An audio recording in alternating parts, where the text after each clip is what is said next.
ഇതിന്റെ എൻട്രൻസ് വരുന്നത്, അതായത് ഇതിന്റെ കവാടം വരുന്നത് அரண்மனை ராஜா சேதுபதி ஆண்ட ഇവര് നമ്മളെ ചീറ്റ് ചെയ്ത്. Hello, good morning friends. എല്ലാവർക്കും ലത്തി വ്ളോഗ്സിൻ്റെ പുതിയൊരു എപ്പിസോഡിലേക്ക് സ്വാഗതം. ഇന്ന് ഞാനുള്ളത് തമിഴ്നാട് രാമനാഥപുരം എന്ന് പറഞ്ഞ സ്ഥലത്താണുള്ളത്. രാജാ സേതുപതി എന്ന് പറഞ്ഞിട്ടുള്ള അവരുടെ ഒരു പാലസ് ഉണ്ട് ഇവിടെ പറയില് രാജാ സേതുപതി അവരുടെ അരമന എന്നാണ് പറയുന്നത്. ഇവിടെ തൊട്ടടുത്താണെന്നാണ് അറിയാൻ കഴിഞ്ഞിട്ടുള്ളത്. അപ്പോൾ അത് നിങ്ങളെയും കൂടി ഒന്ന് കാണിക്കാൻ നല്ലതില്ല. ചാനൽ ആദ്യമായിട്ട് കാണുന്നവരാണെന്നുണ്ടെങ്കിൽ സബ്സ്ക്രൈബ് ഒക്കെ ചെയ്ത് ബെല്ലൈക്കണൊക്കെ ക്ലിക്ക് ചെയ്ത് ഓൾ എനേബിൾ ചെയ്ത് സപ്പോർട്ട് ചെയ്യും. നേരെ വീഡിയോയിലേക്ക് പോകാം.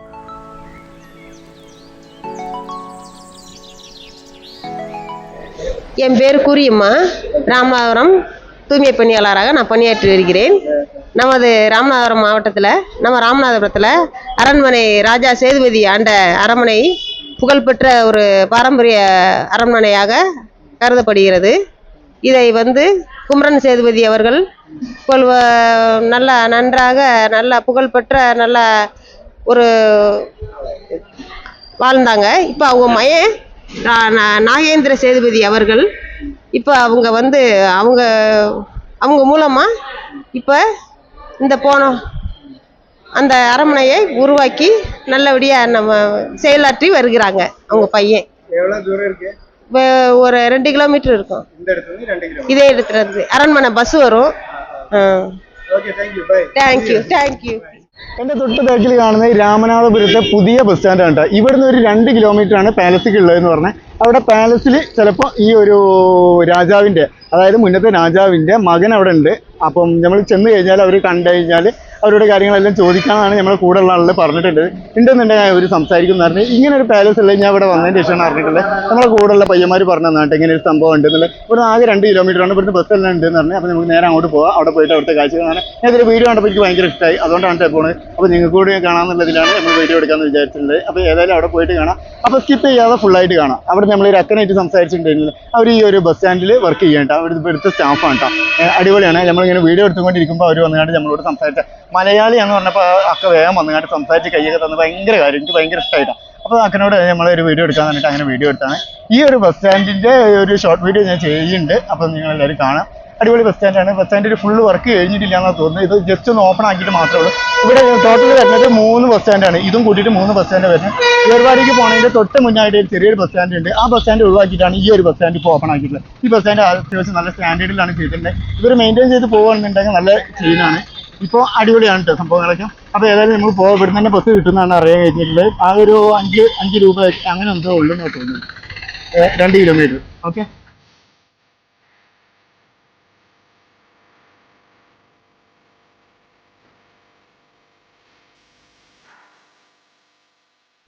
ടിക്കറ്റ് ചാർജ് പറഞ്ഞാൽ 5 രൂപ എന്ന് പറഞ്ഞത്. ഇപ്പോഴും ഇവിടെ 5 രൂപന്റെ ടിക്കറ്റ് എല്ലാം ഉണ്ട് കേട്ടോ. ഇവിടുന്ന് 2 കിലോമീറ്റർ ആണ്. എന്നിരുന്നാലും 5 രൂപന്റെ ടിക്കറ്റ് ഉണ്ട്. ഉണ്ടാ 3 നാൾ കൂടിയപ്പോൾ.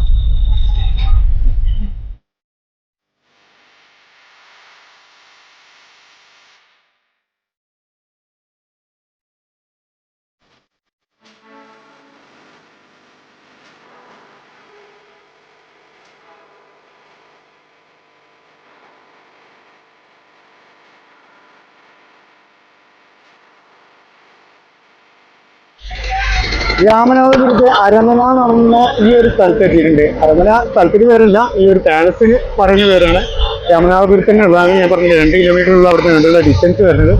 അവിടുന്ന് ബസ്സെല്ലാം ഉണ്ട് കേട്ടോ. നമുക്ക് അതിന് തൊട്ട് മുന്നിൽ എത്തിയിട്ടുണ്ട്. കാണിച്ചു തരാം.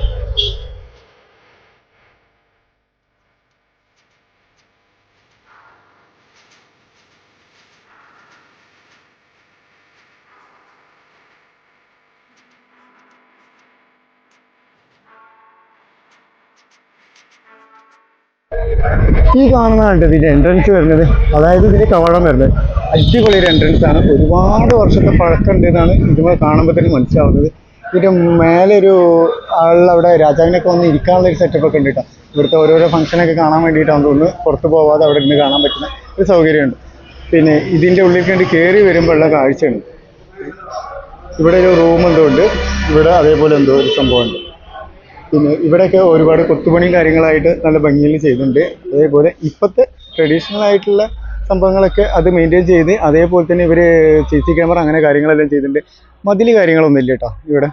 ഇവിടെ ഇങ്ങനെ പൊളിഞ്ഞതായിട്ടുണ്ട്. ഇതാണ് പാലസിൻ്റെ ഫ്രണ്ട് വരുന്നത്, അതായത് അരമനയുടെ ഫ്രണ്ടാണ് ഇപ്പം നിങ്ങൾ കാണുന്നത്. ഇവിടെ എല്ലാം ഉണ്ട്. അവിടെ ഈ പാലസിൻ്റെ ഉള്ളവരാണെന്ന് തോന്നുന്നത്, അവിടെ രാജാവിൻ്റെ മകനെല്ലാം അവിടെയാണ് തോന്നുന്നു ഇപ്പോൾ താമസിക്കുന്നത്. ഇത് ഓൾഡ് ബിൽഡിംഗ് ആയതുകൊണ്ട് ഇവിടെ താമസം ഉണ്ടാവാൻ സാധ്യത കുറവാണ്. മേ ബി അന്വേഷിക്കുക.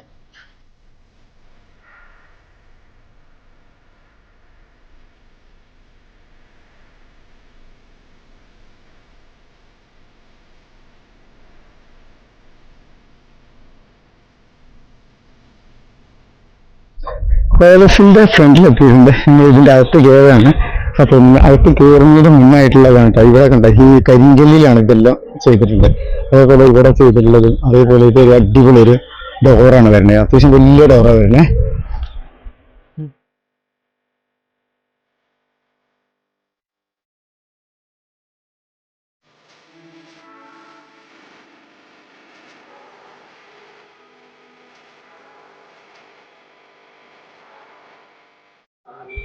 നമ്മൾ ഒരുപാട് പാലസൊക്കെ കണ്ടിട്ടുണ്ട്, പക്ഷേ നമുക്ക് ഈ ഒരു പാലസിൻ്റെ അകത്ത് കയറിയിട്ട് വീഡിയോ ഫോട്ടോസ് ഒന്നും എടുക്കാൻ പറ്റിയിട്ടില്ലായിരുന്നു. പിന്നെ വീഡിയോസിന് തീരെ പെർമിഷൻ തന്നില്ലായിരുന്നു. കുറച്ച് ഫോട്ടോസ് വേണമെന്നുണ്ടെങ്കിൽ എടുക്കാമെന്ന് പറഞ്ഞു. അപ്പം പാലസിൻ്റെ ഒരു ഭാഗം കേട്ടോ ഈ കാണുന്നത്. ഇതിൻ്റെ ഫ്രണ്ടിൽ നിന്ന് എടുക്കാം, ഉള്ളിൽ നിന്ന് ഒരിക്കലും വീഡിയോ എടുക്കരുതെന്ന് പറഞ്ഞിട്ടുണ്ട്.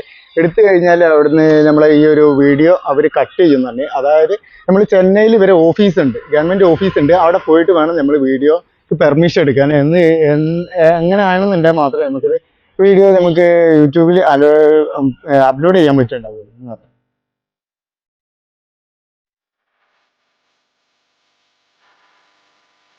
നമ്മളിപ്പോൾ ഒരു എൻട്രൻസിൻ്റെ ഉള്ളിൽ കൂടെ പുറത്തേക്ക് പോകും കേട്ടോ. അതാണ് എൻ്റെ ഡോറിൻ്റെ ഒരു വലിപ്പം കാണിക്കാനാണ് ഞാൻ ഇങ്ങനെ പിടിച്ചിട്ടുണ്ടായിരുന്നു. ഇതിന് 2-3 എൻട്രൻസ് ഉണ്ട് എന്നാണ് തോന്നുന്നത്. നമ്മൾ നേരത്തെ പോയത് വേറൊരു വഴിയിൽ കൂടെയാണ്, ഇറങ്ങുന്നത് വേറൊരു വഴിയിൽ കൂടെ. ഇതിന് ഒരുപാട് ഹിസ്റ്ററി കാര്യങ്ങളെല്ലാം ഉണ്ട്. ഞാൻ ആ വീഡിയോ എടുക്കാൻ പറ്റുന്നില്ല എന്ന് കണ്ടപ്പോൾ നമ്മൾ പിന്നെ വല്ലാതെ ടൈം ആകണ്ടെന്നുള്ളതിൽ ഏതായാലും ഇവിടെ വന്നതല്ലേ, അപ്പോൾ അത് നിങ്ങളൊന്ന് കാണിക്കാന്നുള്ളതിൽ വന്നത്. അപ്പോൾ ഇവിടെ വന്നു കഴിഞ്ഞാൽ വീഡിയോ ഫോട്ടോസ് എടുക്കാൻ പറ്റുന്ന ആരും പ്രതീക്ഷിക്കേണ്ട. ഇതിൻ്റെ അകത്ത് കയറാൻ ഒരാൾക്ക് 15 രൂപ വരുന്നുണ്ട് ചാർജ്. അതേപോലെ തന്നെ ഫോട്ടോക്ക് വരുന്നത് ഫോട്ടോ എടുക്കാൻ 30 രൂപയാണ് വരുന്നത് കേട്ടോ. ഫോട്ടോ എടുക്കാൻ മാത്രമേ, ഫോട്ടോ എടുക്കാൻ വേണ്ടി അതിൻ്റെ ഉള്ളിൽ അങ്ങനെ നമുക്ക് പ്രത്യേകിച്ച് അങ്ങനെ ഒരു കണ്ടന്റ് ഒന്നും കണ്ടില്ല. അതുകൊണ്ടാണ് നമ്മൾ ഫോട്ടോസൊന്നും ഇതിൽ ഉൾപ്പെടുത്താത്തത്. പിന്നെ ഇതിൽ സ്റ്റാഫുകൾ കുറച്ച് ആൾക്കാർ നല്ല ഇതിൽ നമ്മളോട് പെരുമാറിയത് കേട്ടോ. നമ്മൾ അത്രയും കേരളത്തിൽ നിന്നൊക്കെ വന്നെന്നൊക്കെ പറഞ്ഞപ്പോൾ പാലസ് ഉണ്ട്. നമ്മൾ നേരെ ഇങ്ങോട്ട് പോകുന്നുണ്ട്. ഇവിടെ ഒരു മാർക്കറ്റാണ്, ഫ്ലവർ മാർക്കറ്റ്, അതേപോലെ തന്നെ വെജിറ്റബിൾ എല്ലാം ഉള്ള മാർക്കറ്റാണ്. അപ്പോൾ ഇതിൽ കൂടെ നമ്മൾ പുതിയ ബസ് സ്റ്റാൻഡിൻ്റെ ആ ഭാഗത്തേക്കാണ് പോകുന്നത്. നമ്മൾ കൂടെ ഇവിടെ ഉള്ള 2 കുട്ടികളുണ്ട് കേട്ടോ. അവരാണ് നമുക്ക് ഈ വഴിയെല്ലാം കാണിച്ചത്. ഇവിടെ വെജിറ്റബിൾ ഫ്രൂട്ട്സ് എല്ലാം ഉള്ള ഒരു മാർക്കറ്റ്, അത്യാവശ്യം നല്ല തിരക്കുള്ളൊരു മാർക്കറ്റ്. തേങ്ങ കണ്ടില്ല അവിടെ വെച്ചിട്ട്. അപ്പം നമ്മൾ ഇതിൻ്റെ ഇടയ്ക്ക് ഫുഡ് കഴിച്ചിരുന്ന വീഡിയോ എടുക്കാൻ വിട്ടുപോയിട്ടാ. ടെസ്റ്റിൻ്റെ ഇടയിൽ ഫ്ലവർ കണ്ട ബസ് അങ്ങേ എടുക്കും. ഇവരാണ് നമ്മളെ കൂടെ പാലസ് കാണാൻ വന്നിട്ടുണ്ടായിരുന്നത്. ഇവർ പറഞ്ഞിട്ടാണ് നമ്മൾ ഈ പാലസ് കാണാൻ വന്നത്. ഇവർ നമ്മളെ ചീറ്റ് ചെയ്ത് ഗൈസ്.